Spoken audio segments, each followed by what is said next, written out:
Hello, everybody, and welcome to today's episode. In today's episode, we have two very special guests with us tuning in. We have XRP Clubhouse and ISO Goat. Gentlemen, thank you for making the time and being here. How are you guys doing today? What's up, bro? How you doing? Good, I'm good. How doing great. you? How are you? Oh, no, I appreciate the invite, man. I Yeah. like doing this kind of stuff. I'm doing great, man. Excited, pumped. Man, just chilling with the family, man. It's good to see you guys, man. It's been a minute, man. Yeah. We back Yeah, at it it. has been a minute, man. Back at it. We're back at it. God never stops. Sounds good. Well, I'm definitely glad to be here. Definitely appreciate it. Jay, good to see you as well, too. Let us start this by saying we're not financial advisors, nor is this financial advice whatsoever. Do not invest in anything solely based off our opinions or anything we say in this video until you've done your own due diligence and your own research first. Never throw in more money than you're willing to lose, and also make sure you have a firm understanding of crypto before throwing in any kind of money. Gentlemen, let's get back to it. Where we at? All right. Well, obviously, with you being here, ISO Goat, I thought it would be only fair and only befitting if we started off with one of the most important questions I think that should be answered within today's episode, and that is, what is ISO 222, and what was the significance of its implementation that took place on the 23rd of March earlier this year, last month actually? Okay. So ISO 20022 is basically allows for different financial institutions to have an efficient way to send data in a richer way. You got payments, you got messages. There's a lot of different aspects. It keeps basically all these financial institutions on a level playing field. Um, ISO has been around for quite some time, actually. I think over a decade, if I'm not mistaken. But obviously, as time goes on, the needs and stuff for these different financial institutions change. So standards and everything change with the current times. Um, that's pretty much a general synopsis in regards to it. But it's basically, very innovative. There's also a DLT aspect that allows to send value as well. Whether or not they use that aspect, from the get go, that's ultimately up to them. But there is some kind of coding that allows you to send the value with a digital asset. So I think that's very important in regards to some of these digital assets in the future. All right, thank you for that. That was a beautiful explanation. I noticed you used the word data and value being transferred as well. I think that we all know and realize that Swift operates solely based on a messaging system, and this new XML format, this new ISO implementation, and the upgrade of this messaging system. Are you trying to state that it also will work in conjunction with transacting data and value with the message? Okay. So I do believe there is a value aspect. Like I said, it's an option whether or not they use it from the get go, from the jump. That's ultimately up to them. But it does make it easier to upgrade into these new operating systems. Like I said, ISO has been around for quite some time. It's not really anything that's new, I guess, if you want to look at it in that aspect. But um, I think there is a value aspect in regards to digital assets. That's why there's certain assets associated with it that I'm personally looking into and investing. Obviously do your own research as well. But, I think some of these are going to be some heavy hitters in the future as time progresses. Right. All right. I mean, fully agree with you and on that with you. Um, so, reading into these ISO documentations and following the whole procedure and process of these implementations, these changes taking place, this innovative, evolving way of operating within the financial landscape, the documentation indicates, and this is a term that has been repeatedly used in these documentations, especially by the ISO governing body themselves, they use a term called the Big Bang migration, right? Are you guys familiar with this? Yeah, And we've Yes. been familiar with it. Oh, yes. Yes, sir. right, right, of course.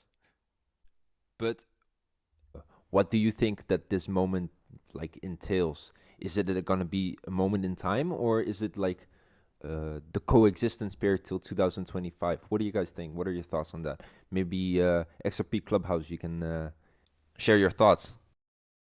I mean, as you can see right now, it seems like all these banks around the world are just starting to implement this stuff, and it's happening just within a flip of a second. You look, all these systems are being implemented with ISO 2022 and everything with distributed ledger technology and stuff, and it's crazy when you look at it because just what the start of 2023, the start of this year, you didn't see any of this stuff happening at all. Even last year, before all this stuff, like none of this was happening, and all of a sudden you just wake up one day and it's just happening within a blink of a second. You look, boom, this bank switching over, boom. What is it? What bank just switched over? ISO, do you know? I don't remember. It starts in April. Russia. Is it Russia? The bank, something with the Central Bank of Russia. I think they switched over April 1st to the 23rd. I can't think of the name. I can't remember the name. I mean, I can't think of the name right now, but I know exactly. Dang, I can't remember it, but I know they switched over, and it's just crazy, man. It's like very interesting times that we're living in, and it's a wonderful time to be alive, man. Like, yeah, it's amazing, man. Yeah, I think the latest update is the European Commission. In March, they delivered the cross-border payments pilot for the European Commission and the EU's digital identity wallet. Maybe that's what you're referring to? Yeah, the European Union. That was one of them also as well. The SOC and SOC2, if I'm not mistaken. Yeah, I think it's very interesting. It's very interesting how this stuff is playing out. And then back in, I think it was November time too, there were a lot of banks that went down at the same time too, which, you know, obviously banks have maintenance here and there, but I don't know, it was quite a few banks globally. So I was like, there's some red flags there. You know, I guess they were updating their systems, however you want to look at it. Some are still updating. You know, I think going into this year, there's also other banks that are going to jump on board as well. You know, I don't know if it's going to be more of a big bang or more of a phase-in approach. I think the USA, if I remember correctly, was trying to do 3 phases, if I'm not mistaken. I don't know. June, I think it's kind of interesting. June, November, like I said, you know, March. They say big, but yeah. Was it like March, June, and then November? Yeah, March to like June-ish time, June, July. But, you know, I think it'll be kind of interesting how this plays out, you know, like I said. But, you know, I do see Big Bang in a lot of these documents. So it's kind of like red flags going off for myself, you know, like Big Bang. Okay, when I think Big Bang, it's not like, oh, gradual. You know, I think like, bam, like, all right, we're now using this.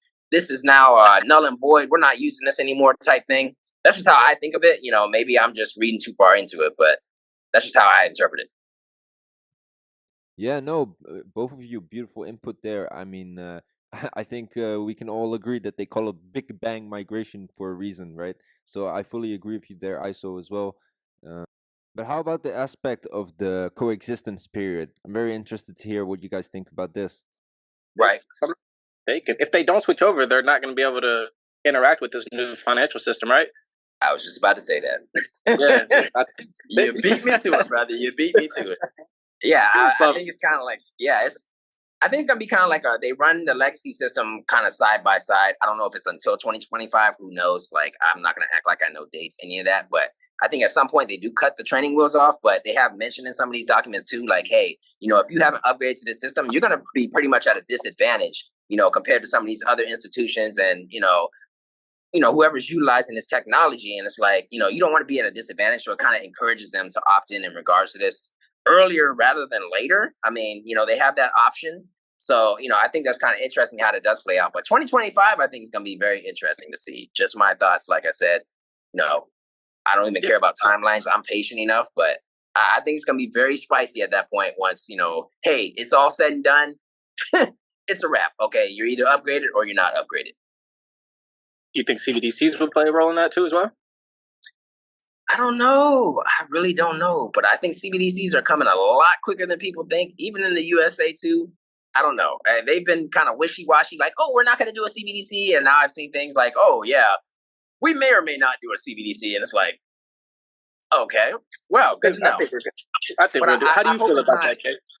I hope it's not like China where it's like the use it or lose it situation, because that is not going to help a lot of people, just being honest. Like, hey, you have a certain amount of money. You have to use it by next weekend on Friday at 5 p.m. And it's like, if you don't use it, it's gone. So it's like, it kind of encourages you to use the CBDC. So that might encourage the utility aspect, but it doesn't really help them because you either use it or you lose it. I mean, can they legally do that? Or you don't see people revolting from that? Be like, man, I'm not using that stuff. I wouldn't be happy personally. Right. No, I agree, but yeah? I think that it's inevitable, right?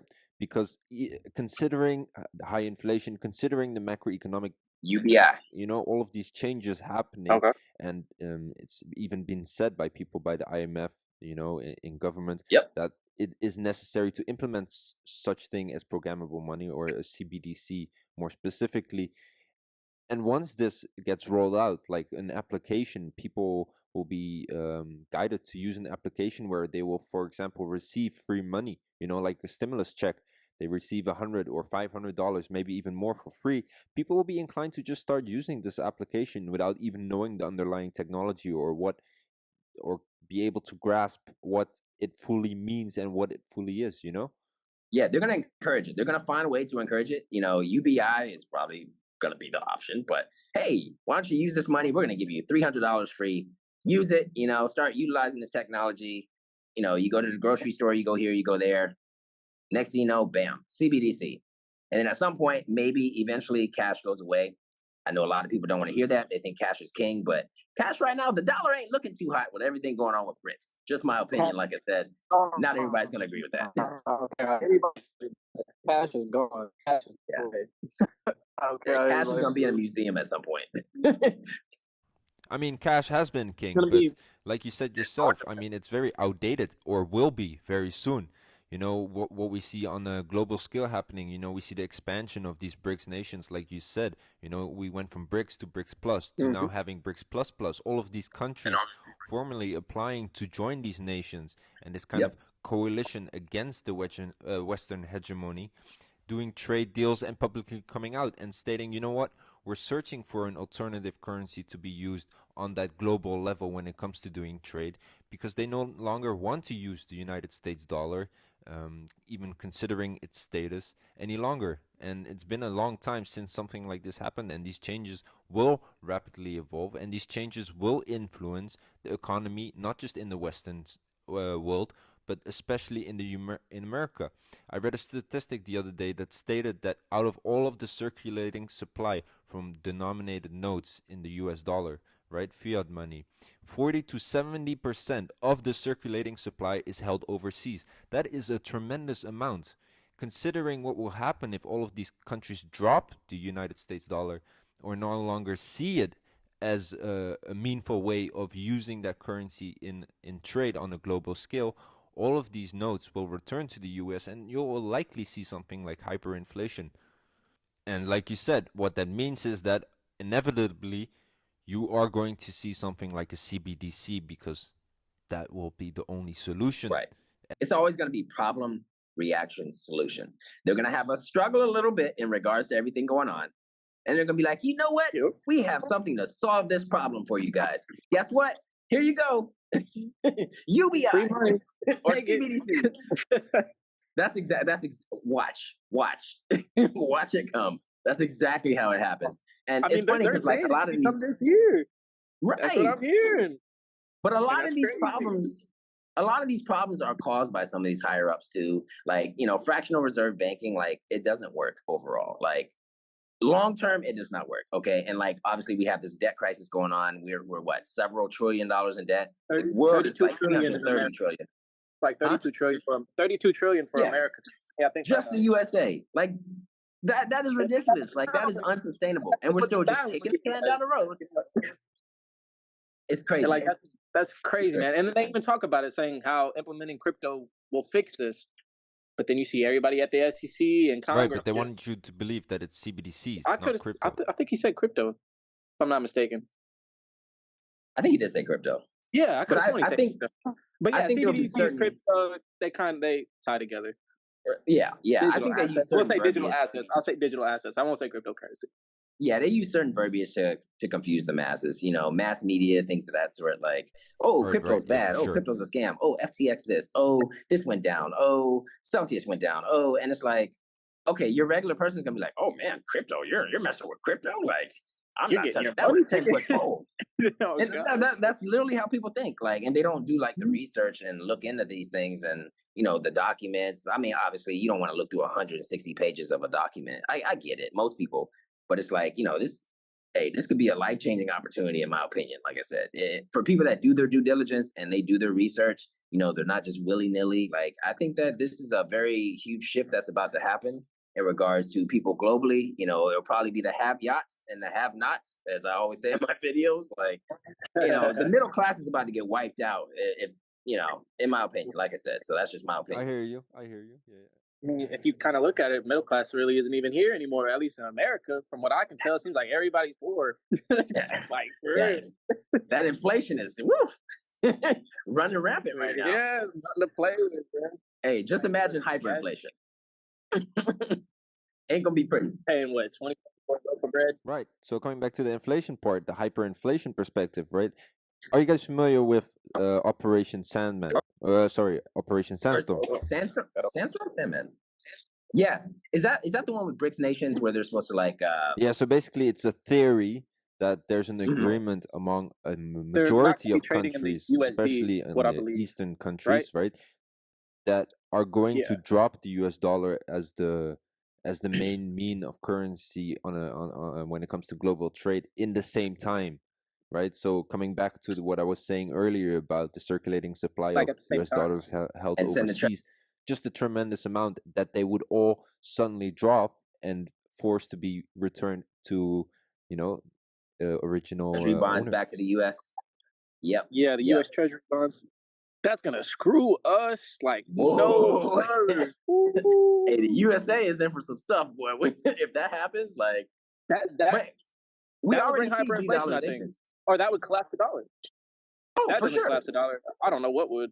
Oh, that would collapse. Oh, it would definitely collapse it. I mean, like you said before, fractional reserve banking, it just doesn't work in the long run. And all of these BRIC nations taking these course of actions, you know, these de-dollarization trend going on, you know, it's inevitable. Back to the USA. Oh, God. Hey, I ain't gonna lie, the USA, I don't know what they're doing right now. Just being honest and transparent, not beat around the bush. Like, they literally have an ace up their sleeve and they're still playing games, like sitting here trying to go after crypto, going after this. I want to regulate this. Sorry, we got somebody. I think maybe that's because regulations aren't here. I think that's why. Maybe they just want to get as much money as possible. They're like, you know what? We already know the economy is going to collapse. We already know the dollar is going to collapse.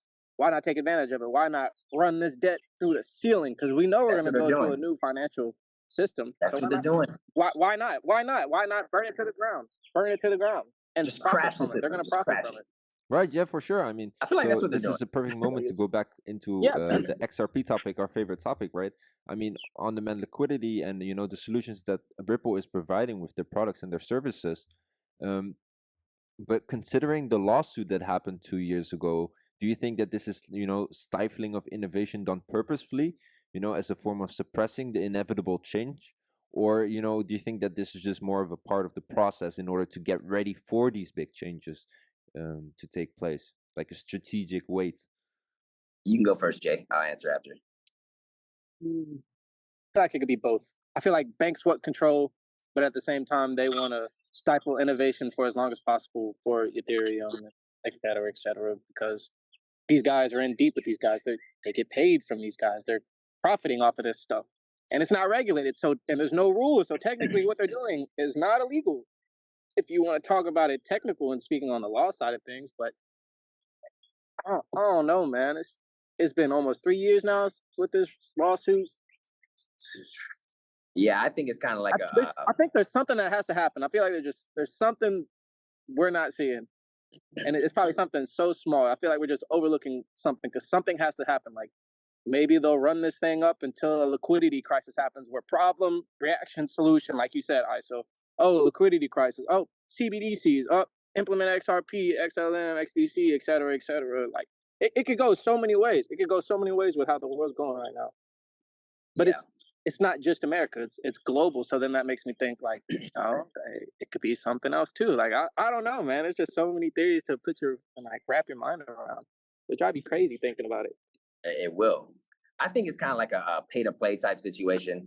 And, you know, with some of these big boys, they don't want to just hand over that control. You know, you have to kind of like pay the toll, I guess, to get in with them, to sit at the same table. And I think that's kind of what's going on with Ripple, because like obviously they have game-breaking technology. You know, it's unprecedented, something we've never seen before. You know, and I think that's happened with other companies as well, like Amazon, Google. They've also been sued by the SEC. I think Microsoft was one as well. So it's like, you know, there's a process that they go through things to sit at the table. So, I think that's kind of where we're at now. Right, Whether right. or not they're Yeah. trying to stifle innovation lately, I mean, it looks like it, just being honest, because it seems like they don't know what they're doing. But, Yeah. realistically, maybe they have a plan in the background that everybody can't see. I don't see it. I'm going to be honest with you. I don't see anything. I can't tell you. I have no idea what they're doing, being honest. They seem to be, I don't know. It's kind of disappointing. Right. So if there is a liquidity crisis, which is becoming evidently more clear, you have the solution. You have Ripple. So why not allow it to operate like it's supposed to? And the funny part is 95% of Ripple's business is outside of the United States. So at the end of the day, 5%, that ain't gonna mean much. You got the lion's share outside. They don't care. It'll just turn America into a third world country, pretty much. That's how you want to look at it. And that's a whole nother conversation right there. What? Yeah, America will become Venezuela. That's exactly what it ain't looking too hot right now in the next couple of years, just being honest. With some of the decisions they're making, BRICS growing like on the daily, like other nations trying to join on board, Mexico, Saudi Arabia, Egypt. Yeah, big Saudi one. Arabia is the key big one. Yeah, that one got me nervous. Right there. I was like, ooh. Yeah.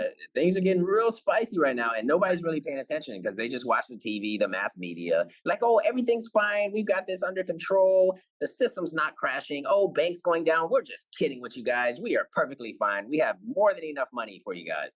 Oh yeah, everything's in control. Totally Y'all have multiple banks going down in the same week, and you're telling me that you have a hold on things? Boy, you better stop playing with me because I am not Keep the your one. money in the banks. It's okay. It's all safe. We got it. We're A-okay.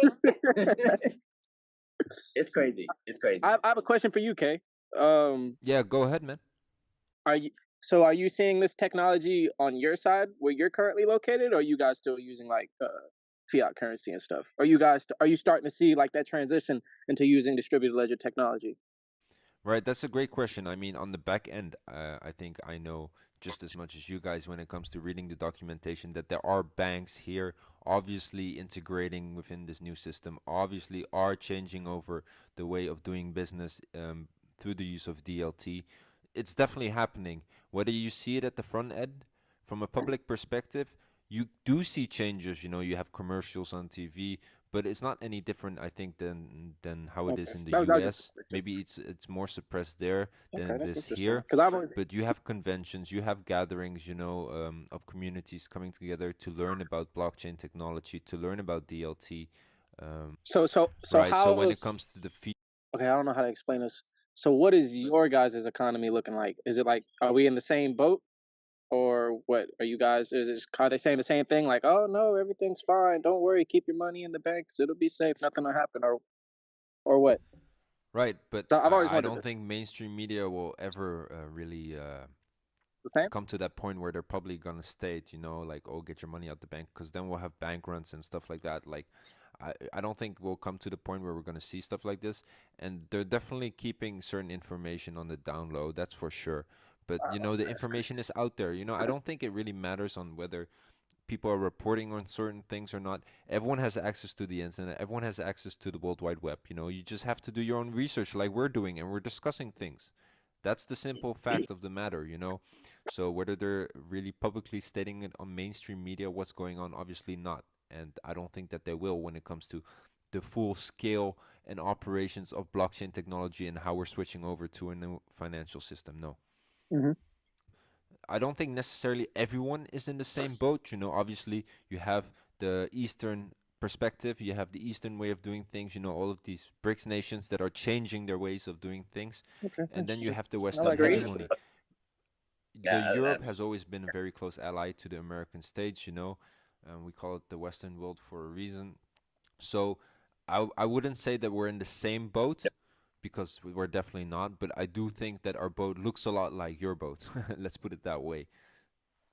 Oh, I think the reason why they delayed Target 2, I think we talked about this on a previous video, is that they had a error when they were trying to implement it, if I'm not mistaken, ISO, right?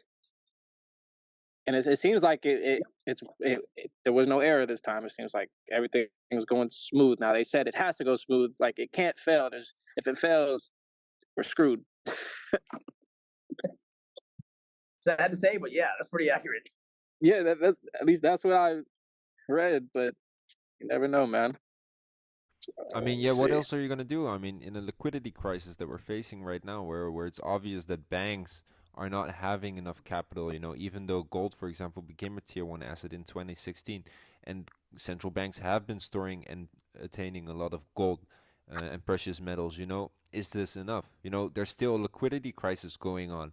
So then the question is, what's the solution to this problem? Like you said before, like both of you have stated, you have a problem, a reaction, and a And that's, solution.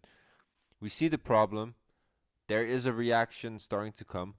I think that right now we need to see a solution take place, right? And it's not just for us that it's necessary. I think for banks themselves, it's very important that they're going to implement these changes right now and start to turn on these changes, because they're just losing money, they're losing business, and they can't afford it. America is, like you said, in $32 trillion debt. They can't even afford to keep the lights on. They can't even afford to pay their bills on their interest rate. It's time. I don't see any other solution than on-demand liquidity. Simple as that. when you hear what's the one word you hear whenever you hear these central bankers talking? You hear that one word, liquidity, liquidity, liquidity. Bingo. What does the verbiage, and what does XRP solve, and what does it bring? On demand. Yes, sir. Exactly. On-demand liquidity. That's it. So I think we need to wrap it up quite soon. But before we do, I want to just ask you guys, who are some of the people or names that you look up to in this space? Who do you watch to help you get a clear understanding of what exactly is playing out in this space? Or who would you like to shout out to? If people are paying attention, they will catch it. It may not be everything they say, but there might be that little piece of information where it's like, you know what? I actually did not know that. And that is very interesting. And now that I know that, this person said this. So now these go together. Oh, that makes sense. Now they're working on this deal, working on that. This person is joining BRICS or this nation, whatever. Like it's a lot.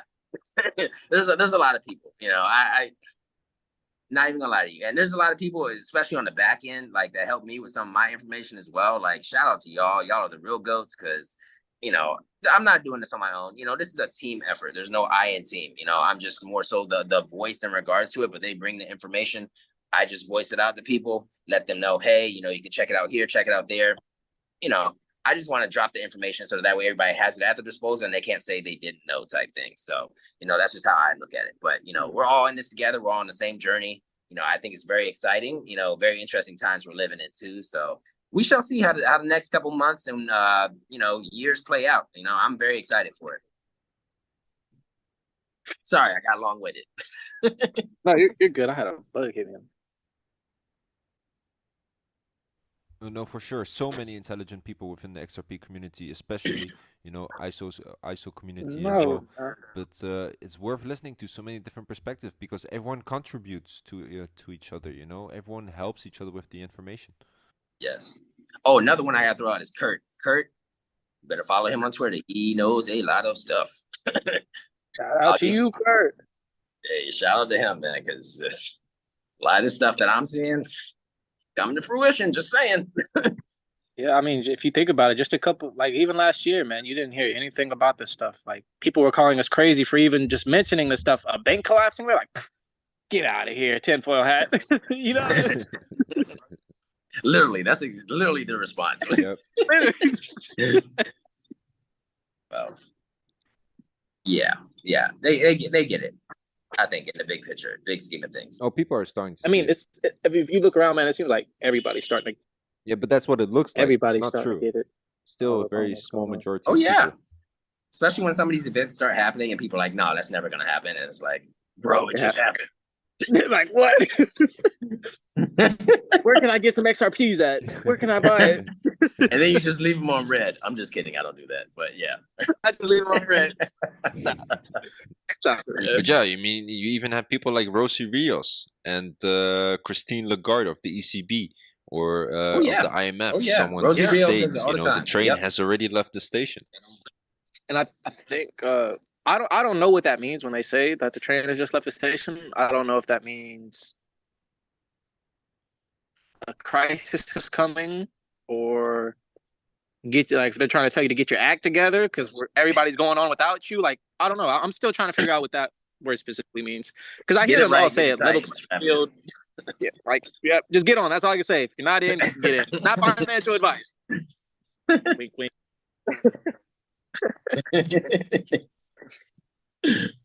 That is funny. Well, it's definitely been a pleasure, man. Definitely thank you for having us on your channel, man. Like, you know, oh yeah, if you need anything, don't hesitate to reach out. Gentlemen, the pleasure has been all mine. Thank you so much for coming on and being open to having this discussion with me. It's been a pleasure getting to know you guys. You know, you guys are doing great, and I mean, ISO, I've been following your channel for a long time. You know, you always put great content out there. XRP Clubhouse, man. Watched every single video you've done so far, man. Keep up the good work. You know, thank you so much, guys. I respect you. I appreciate you, and hopefully we keep in contact. Yeah. Hey, no worries. Hey, we're all in this together, man. You know, just learn as much as you can, soak up the knowledge while you can. You know, while there's suing the crypto space, and you know, take advantage of some of these things. You know, so you know, we're all trying to learn as much as we can before everything does happen and is implemented. And then also, Kay, give me a link to your channel so I can share it. Send it to me. Yeah, I'll definitely share this. I'll share this to everybody. Yeah, for sure. Thank you for reminding me. If you are a listener and you did enjoy this, go down to the description box below. I'll put in the information, the Twitter feeds of both XRP Clubhouse, ISO Goat, and their YouTube channels. I definitely recommend you go check it out, especially if you're new to this and you're still trying to comprehend the full understanding of what is being discussed here. You know, go check out their channels, go in more depth.